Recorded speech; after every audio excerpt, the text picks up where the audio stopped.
the shingles and the walls, if you did them with the smaller ones like this, that would work. And then I was thinking feathers, you know, you could just do an elongated shape. Yeah. And mermaid tails. I know. There's so many great ideas. For those of you, the people that don't know, this is the pattern. Yeah, that's the one we saw. And you can see by this quilt behind me, those are my favorite colors. And mine too, as you can see by the quilt behind me. Yeah, I love those colors. So I Susanna saw this and I thought, you know, I could probably figure it out, but why take the time? So we just bought it, downloaded it, came just like this. Perfect. It took $10 and 10 minutes.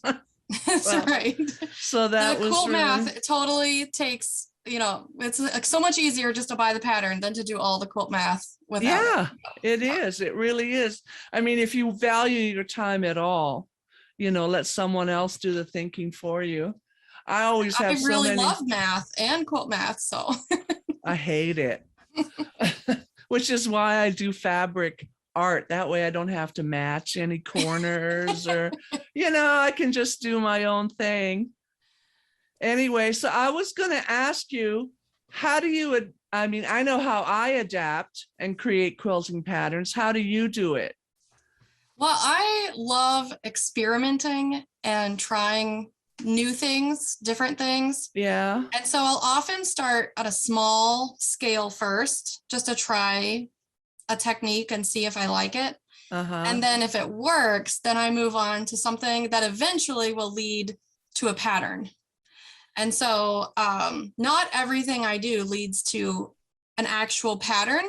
So do you do like patterns, or do you do pictures? Like, what do you see in your head? Yeah, actually I do both. So sometimes I will take a photograph, something that I've seen, like often the architecture of a building or something like that will catch my eye, and I'll instantly know how to transform that using fabric.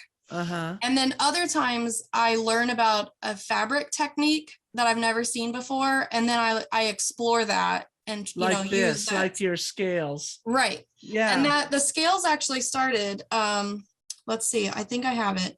Well, I'll go the long version, but I started out with like the wefty needle. Have you heard of that, where you do fabric weaving? And it's this it's a cool tool to weave fabric strips in and out to make different textures. And so that's what this is. It's just 3 fabrics woven together different ways. And you use this tool called the wefty needle. And so this is the pattern that comes with that tool to teach you how to weave the strips. And they're not sewn down like I can stick my finger under there. Like, it's just woven fabric, and just the weaving is what holds it together. I've seen so that. Then I wanted to try making like wicker, you know, like weave the strips, but leave a space, like wicker fabric, you know, like wicker chair. Like for a basket or anything. Exactly. And so it was just like, I had that idea of like, what if, and then I wanted to try it. And so this is what it led to, which I learned a lot from that. I learned that it doesn't work exactly how it did in my mind. Yeah. And so then I made this quilt, which did work out. And it's the same idea. Like, you can see me through there, you know, it's see-through. Right. This is like lattice, but it worked out a lot better to not have it be hexagon shaped, to just do like a grid. So then it led to this one, which also had, I used like prairie points to do this center thing. And then I wanted to make this into a pattern, and there's some challenges that it presents that lends itself to just staying as like a one-off project that I enjoyed making, that if other people enjoy challenges, they could try it. And I have the process of what I did on my blog, but it's not really like easy enough to be a pattern that anybody could just replicate, because sometimes it gets a little dicey. So I kind of decided not to do a pattern for that, but then on the prairie points. Yes, pineapple. I've run with the prairie points idea, and I do have several patterns now with prairie points because I love the texture that it creates. Right. And so this is normal triangle shaped prairie points, and then it makes a pineapple. And then this part up here is raw edge applique. But anyway, so this is really fun, like for a baby quilt or even a table runner. It uses up your scraps really well.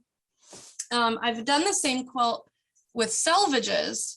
So I used a strip of the selvage fabric and folded it to be a triangle.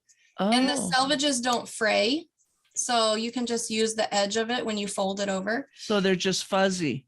Yeah. So it'll just stay like just that. Like that. Oh, Yeah. cool. And then that's what led to the one we were talking about, the Hydra quilt. Oh, because I thought, well, if you can make triangle prairie points, can you make a different shape?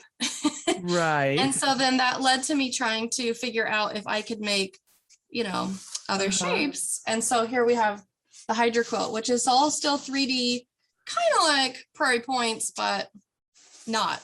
And then the quilt you have is a fantastic example of taking that and running with it. Yeah. And I mean, right away, my brain just exploded with ideas, and I got this picture of the, the palm tree.